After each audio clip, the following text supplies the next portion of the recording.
Hi, my name's Brooke Kincaid, and for my research study this semester, I chose to research the Maya Mesoamerican culture. The specific site I've been researching is Bonampak, found in Chiapas, Mexico, a southern portion of the country. Giles Greville Healy, a Yale-educated archaeologist, led an expedition in 1946 with the discovery of 11 unknown Maya temples at the Bonampak site. Upon further research, they believe these temples were built between 495 and 672 AD.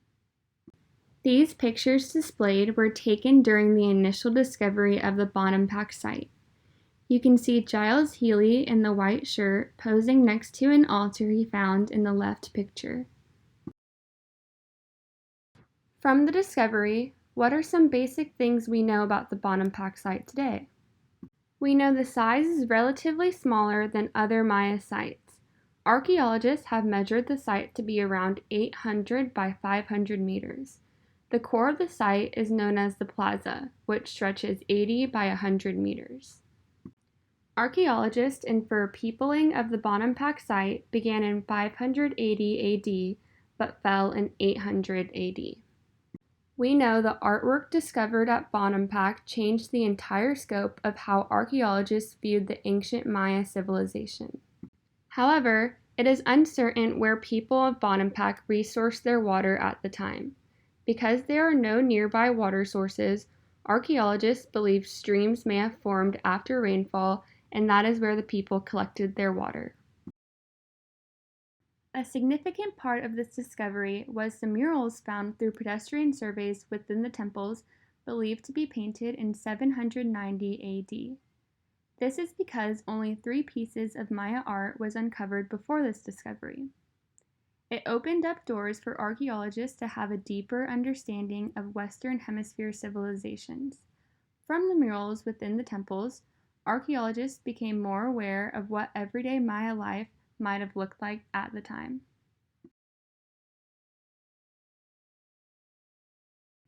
However, as time went on, preserving these murals became almost impossible. Because of this, archaeologists from several different universities began a project using high-tech videography.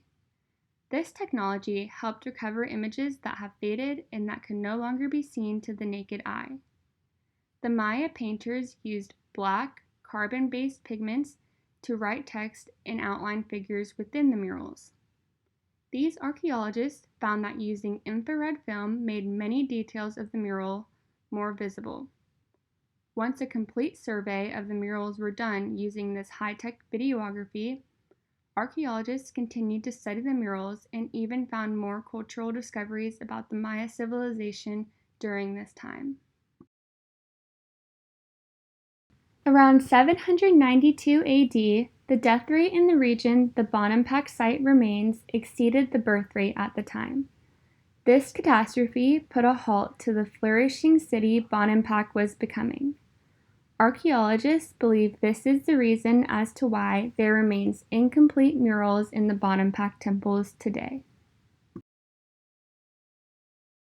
So, what did we learn about the Maya at Bonampak from studying these murals? We learned about some of their ceremonial practices.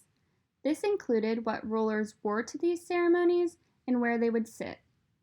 During these practices, many of the Maya people would show respect and grace towards their rulers and provide gifts, while dancers and musicians would entertain.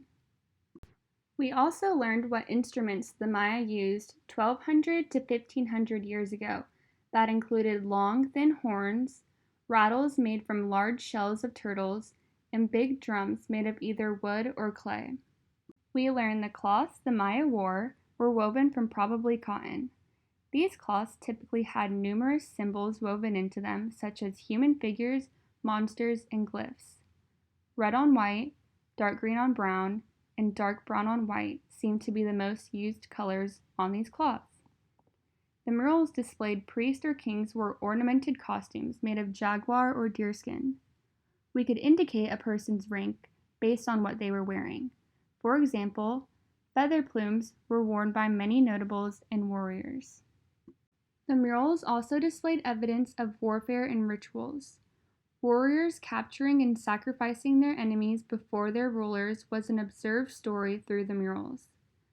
The sacrifice of children and women bleeding from their tongues was also displayed in the murals that indicated a potential scene from a ritual. We also learned the Mayas practiced religion and worshiped their rulers, ancestors, gods, and constellations regularly. Overall, after looking at some of the things we learned from these Maya murals, we learned the Maya held much more complex lives at the time than we originally thought. Through observation and pedestrian survey of the temples found at Bonampak, archaeologists noticed differences within murals between rooms. One room displayed presentation of a young heir. Another room presents graphic scenes of captured warriors with broken fingers, torn out fingernails, and headless bodies. Lastly, another room discovered displayed paintings of an elite bloodletting ritual. Archaeologists believe these rooms were possibly tombs of the deceased. However, there is no material evidence found that would confirm this theory. After a series of earthquakes in 2005 through 2007, archaeologists began a project of restoration and conservation at the Bonampak site. Through radar survey, a cavity beneath the room that displayed graphic scenes of captured warriors was discovered. Within the cavity held the remains of a headless man. The tomb itself was simple. It was sufficiently large enough to hold a body and secured with a slab of white plaster. Due to the location of the burial, archaeologists believe whoever this man was important. They even speculate that he was an elite. The man was buried with jade jewelry along with a vase and a stone knife. It is unknown whether the man was an enemy or a member of the Bonampak community. Clues from other Maya burial sites depreciates the theory of this man being a captured warrior because his hands were not tied behind his back. Archaeologists believe the man may have been part of a sacrificial ritual to the gods. Along with murals found at Bonampak, discoveries of statues and altars at the site also took us more into the time the Maya flourished at Bonampak. The Mayas carved statues of rulers, priests, and animals such as a jaguar, Healy discovered with his initial finding of the site. These statues displayed who and what the Maya deemed superior and important. They also carved altars shaped like squares and medallions that consist of many Maya glyphs. These intricate and extremely detailed statues and altars were found to be made of limestone, a common type of rock to the southern region Bonampak is found.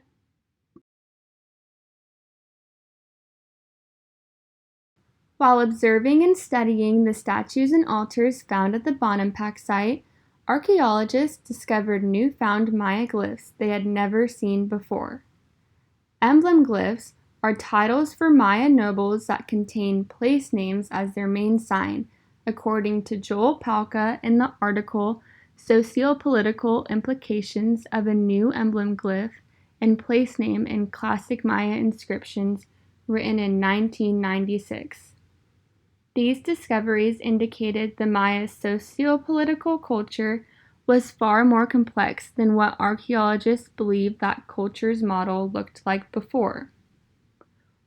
One of the most important newfound glyphs discovered that allowed archaeologists to have a much more deeper understanding of the Maya socio-political culture was named the tied hair glyph.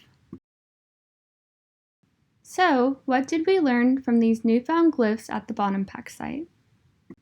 We learned that male rulers from one Maya site could also hold important positions and titles at another site.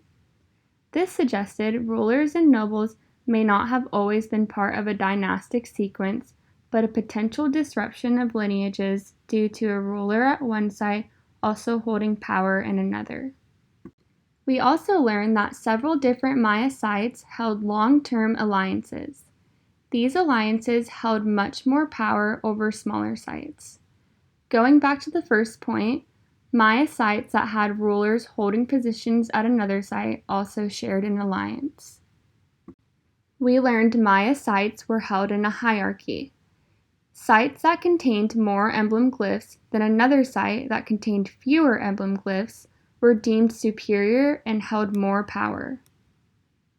Lastly, we learned the Mayas made and indicated geographical boundaries using these glyphs. Archaeologists infer these boundaries represent where Maya power was held. Different geographical boundaries represented different Maya territories.